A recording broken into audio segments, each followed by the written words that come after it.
Hi, folks. You're with Tacitus today. Tacitus today, your pushback channel, and thank you for joining this audio live stream. In this essay, I'd like to talk about the most crime-ridden cities of Greater Europe. So there are 72 cities, 71 that have a population of 1 million or greater across Europe. So there's quite a lot to choose from. So what are let's pick the 15 most crime-ridden cities in Europe and just have a look at those. So again, I took broad spread, 71 cities. So the 15 most dangerous cities by violent crime.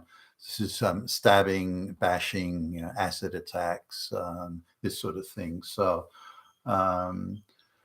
now, the top 15 most dangerous cities, England gets 5, France gets 7, Italy gets 2, and Sweden gets 1. So that's the 15. So the 15 most dangerous cities, dangerous places are England, France, Italy, and Sweden. So let's have a look at the mass migration rates into those countries, and we'll superimpose that on we'll overlay that onto the violent crime distribution and then overlay Islamic immigration. So now this is not just simply Islamic immigration generally. We're not talking about, the Saudi royal family or something here. We're talking about Islamic peasants from basket case shithole countries. We're talking Bangladesh, Pakistan, Sudan, East Africa, around that sort of thing. So we're talking those sort of people, and the role they play in this violent. Now, something that sort of causes a bit, I think, a reduced reporting of things like machete crime. People with machetes running down the main street of London or Birmingham in England, or for that matter, Melbourne, Australia, and Sydney.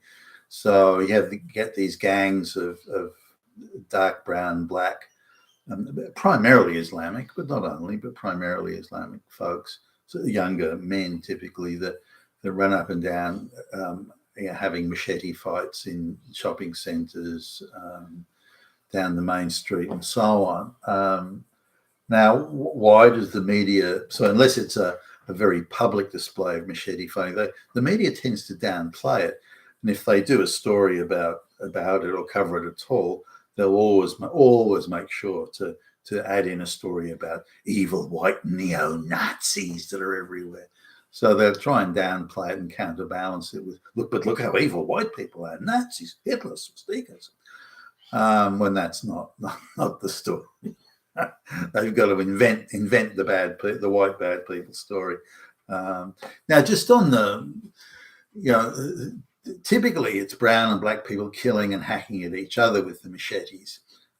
So it's well, who cares? It's a bit like all the shootings in the United States, in downtown Chicago, or on the South Side, or in say Baltimore, or the black neighborhoods of LA, where there are a lot of shootings and killings, but it's black gangs and out of control teenagers shooting and killing each other. So they say, who cares? As far as I'm concerned, it's still murder if someone's getting shot.